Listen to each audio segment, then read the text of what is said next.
Hello everyone, this is Jeff from RespawnStudios.com, and this is the first episode of Just a Taste, which will be a video series that I'm going to be doing, and we're going to take a look at the openings of various games on Xbox and Xbox 360, so you can see whether or not you might want to play them for yourself. Alright, I'm going to shut up for this first cutscene and then come back in and tell you a bit about the game.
Alright, so if you've played any of the other LEGO games, this is very similar to them, but I of course love this one the most because I'm a huge Harry Potter nerd, having written both my undergraduate and graduate thesis on the Harry Potter books. I saw the last movie, well I saw Deathly Hallows Part 1 11 times and Part 2 only twice, but okay. Anyway, I love Harry Potter, but this game's a lot of fun. It's, again, very much like the other LEGO games where you can use up to 2 characters at a time, switching back and forth between them by hitting Y. Sometimes it's up to 3 characters, depending on the mission. And it's very simple controls. You manipulate everything usually by hitting X, or B is to pick up or hit certain switches. B is also using spells. And that's one of the cool things about the game, switching between all the different spells. It adds a lot of replay value, and it's not even frustrating, because there are some levels where you have to go back and use certain spells to unlock certain extras. But it's really not even frustrating to have to do that, because the game is just a lot of fun. And for anyone who is concerned with achievements, there are cheat codes you can enter, which I'm going to post in my achievement guide thread on our site, RespawnStudios.com, but you could also find them elsewhere. And if you enter them, you're still allowed to get all the achievements, and in fact, they help you get a lot of the achievements. There are things like, for every stud you pick up, you get 10 times as much as its normal value. You can unlock red bricks and gold bricks, which work toward collectible totals. Red bricks also give you certain abilities like invincibility. What else can I tell you? So, this is one of 2 LEGO Harry Potter games that there's going to be. This covers the first 4 years, and the game has 6 levels for each of the 4 years. And then this is like the central hub, Diagon Alley, and you could also go to Nocturne Alley, which is kind of hard to see, but you could find that it's on the side. You have to, I think, use Reducto to open it, and then you could walk down there. And there's Gringotts Bank at the end of the street. There are also some very fun bonus levels in there that are pretty simple in that they're small, but they also make you think a little bit, which is nice. And then also within those bonus levels, you could choose to do certain creator levels where you're allowed to build your own little settings, which is also good times. Alright, so in this video, you might have seen I picked up a couple Hogwarts crests.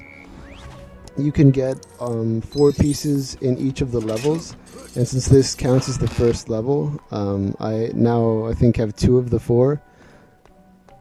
I was able to get a 3rd one, I just didn't get it because I'm trying to show a little bit more of the game. But I couldn't get the 4th one yet because you need a spell, I think Reducto, to be able to get it.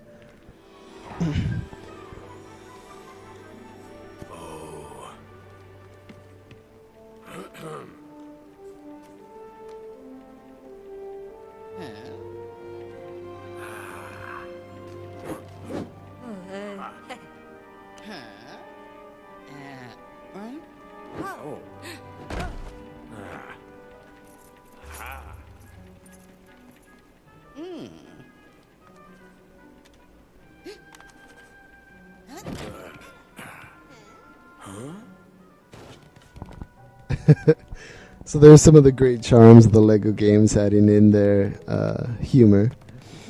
One of the other things I haven't gotten to yet, in addition to the standard places you could walk around, like here Gringotts and Diagon Alley, I'm not sure if it's completed a full year or just 1 level. It's probably a full year because that's when you'll have been to Hogwarts. But once you've completed that, via Diagon Alley in the back lower right corner, if you walk there, you could either choose to continue story or explore Hogwarts. And Hogwarts has tons of gold bricks and different secrets to find, and is really cool. It's very expansive. It's just a lot of fun to see all the things they packed into the game.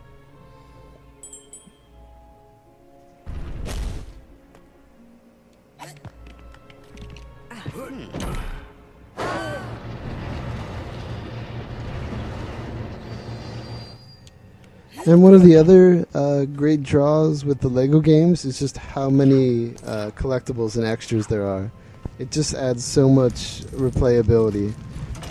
3 of the characters you see here, Hagrid, Harry Potter, and Griphook, you could all unlock and play as in free play, which in free play you just replay story levels, but you don't see the cutscenes or anything, you just replay them. And there are certain characters, very few actually, that are able to use dark magic, like Snape and Voldemort, and you need those spells to unlock a lot of the collectibles as well. I think there's a total of, I want to say 162 characters. They're not all unique though. There's like 8 different costumes for Harry, Hermione, and Ron. There's a couple different Voldemorts, but there are a lot of characters. A lot of them do the same things, which are often limited spells, but it's still cool to be able to play as maybe some of your favorite people from the books.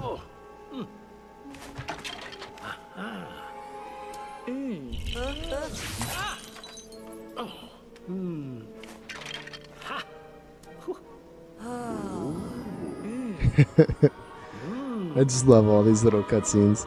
I grew up with Legos too, so.